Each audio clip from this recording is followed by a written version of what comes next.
અહીં ઉપસ્થિત મારા વડીલો, ગુરુજનો તથા સ્નેહ મિત્રો, દુધાળા ગામની દિહિત્રી ધોરણ 8માં અભ્યાસ કરતી હેતની સાચણીમાં જબોળી મીઠા મધુર વંદન. આજના શુભ પ્રસંગે મને 2 શબ્દ બોલવાનો મોકો મળ્યો છે, તેથી હું શાળા વતીની ખૂબ ખૂબ આભાર માનું છું.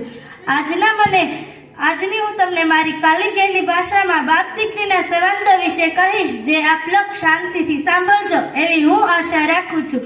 એક તમન્ના છે મારી ચાંદ બની ચમકવાની, એક તમન્ના છે મારી ચાંદ બની ચમકવાની, એક આરજુ છે મારા ગગનમાં વિહરવાની, એક સપના છે મારી સૂરજની કિરણ બનવાનું, એક ઉમંગ છે આદર્શ મને દીકરી બનવાનું.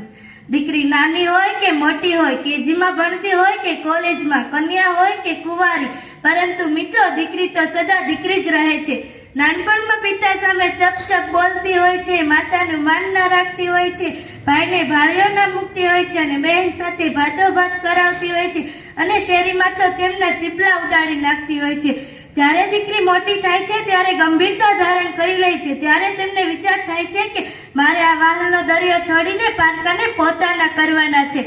લગ્ન વખતે પીઠી ચોળાતી સહેલીઓ સાથે આમ તેમ મલકાતી હોય છે, ત્યારે તેમને ખબર પડે છે કે મારી જાન ગામમાંથી શહેરીમાં આવી રહી છે.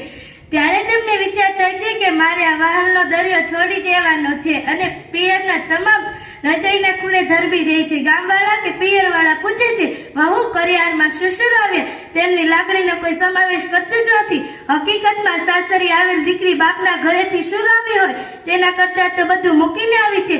મા બાપ, ઘર, સમાચાર બધું જ મૂકીને આવી છે. જીવનમાં કોઈ પણ લાગણીનો સમાવેશ કરે તો દીકરીના સંસારમાં સુગંધ આવી જાય છે, દીકરીના સંસારમાં સુગંધ આવી જાય છે. અસ્તુ.